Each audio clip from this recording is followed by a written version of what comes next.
عدنان على التنفيذ.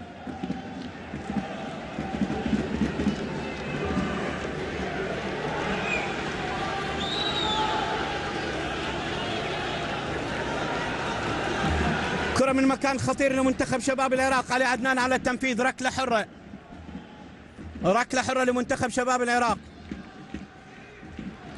علي عدنان يلعب الكرة خطيرة. جول جول. الله الله يا عراق، الله الله يا عراق، الله الله يا عراق.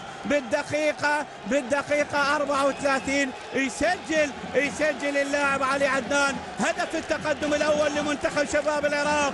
حلوين يا شباب، حلوين يا شباب. الله الله يا عراق، الله الله يا عراق. هدف التقدم الأول بالدقيقة 34 من ركلة حرة يسجل علي عدنان، ويسجل ثاني أهدافه في البطولة بعد أن سجل في شباك إنجلترا. يلعب كرة مقشرة لولبية إلى داخل الشباك، ويقدم أجمل هدية لكل من يتابع هذا اللقاء. وروح عين روح روح روح يا حكيم.